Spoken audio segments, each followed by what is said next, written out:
यहाँ पर प्रश्न दिया गया है, कंपोजिटी में पेपस किस लिए पाया जाता है।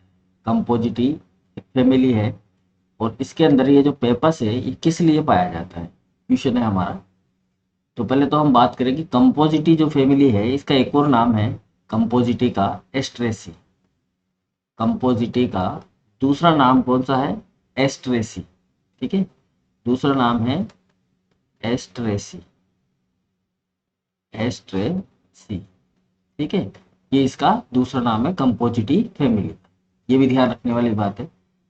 अब ये जो कंपोजिटी फैमिली है इसके जो फ्लावर होते हैं वो फ्लावर एक बड़े से फ्लावर के रूप में दिखाई देता है, यानी इसके फ्लावर में जो सेपल और पेटल होते हैं, यानी कि जो कैलिक्स और कोरोला होते हैं, वो यहाँ पर कहलाते हैं फ्लोरेट। क्या कहलाते हैं, फ्लोरेट कहलाते हैं। फ्लोरेट का मतलब होता है छोटे छोटे पुष्प।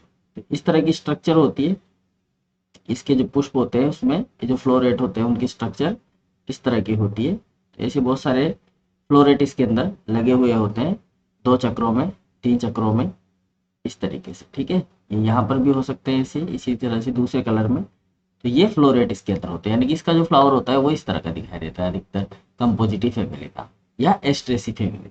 ठीक, अब ये इसके अंदर पेपस पाए जाते हैं। जो पेपस होते हैं वो क्या होते हैं इसको समझे। तो पेपस क्या होता है कि जो सीड होता है, बीज होता है, उस बीज के ऊपर, जैसे मान लेते हैं कि ये सीड है और इस सीड के ऊपर हल्के हल्के से रोम जैसी संरचनाएं पाई जाती है। ऐसे रोम होते हैं जिनको बोला जाता है पेपस। ठीक है, इस तरह की रोमनुमा संरचनाएं प्रेजेंट होती है किसके ऊपर, सीड के ऊपर, जिनको बोला जाता है पेपस। ठीक है, तो ये वही बात हमारी किसकी, पेपस की। ये इस तरह की स्ट्रक्चर्स पाए जाते हैं जिन्हें क्या कहा जाता है, इन्हें कहा जाता है पेपस। याद रखेंगे ये बात, पेपस। ठीक, हिंदी और इंग्लिश दोनों में सेम होता है। तो ये जो पेपर्स होते हैं ये क्या करते हैं, ये पेपर्स क्या करते हैं, ये जो सीड होता है, जो बीज होता है, इसको उड़ाकर ले जाते हैं। उड़ाकर ले जाते हैं, यानी कि उड़ाकर ले जाने का काम होता है। कहने का मतलब है कि इनका बीज का ये क्या कर रहे हैं, डिस्पर्सल करते हैं। डिस्पर्सल, ठीक है, डिस्पर्सल को हिंदी में बोलते हैं प्रकीर्णन। प्रकीर्णन, ठीक है। तो बीज का डिस्पर्सल होना, यानी कि बीज का एक जगह से दूसरी जगह पर ट्रांसफर होना क्या कहलाता है, डिस्पर्सल या प्रकीर्णन कहलाता है। ठीक, तो ये पाए जाते हैं इसके अंदर, सीड के अंदर, पेपर्स। तो इनका काम क्या हुआ, बीज को उठाकर एक जगह से दूसरी जगह ले जाना, ये हुआ इनका काम। ठीक, अब ऑप्शन देख लेते हैं हम। ऑप्शन में हमें दिया गया है कीट परागण, कीटों के द्वारा परागण होना। तो परागण यहाँ समझे, परागण होता है किसका, पराग कणों का।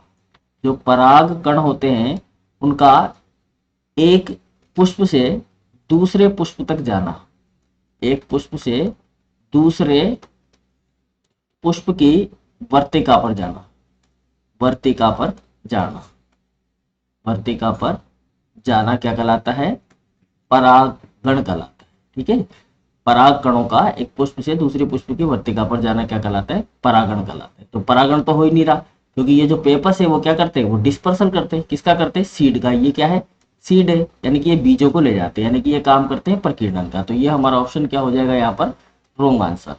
ठीक है, जल परागण, तो जल परागण भी किसका होगा, पराग कणों का ही होगा, जो जल के द्वारा किया जाएगा। कीट परागण कीटों के द्वारा किया जाएगा।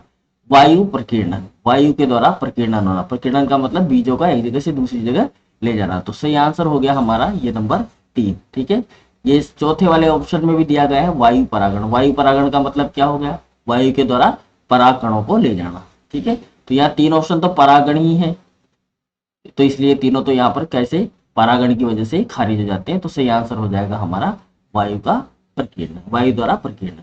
तो वायु द्वारा प्रकीर्णन किसका हो रहा है, सीड का।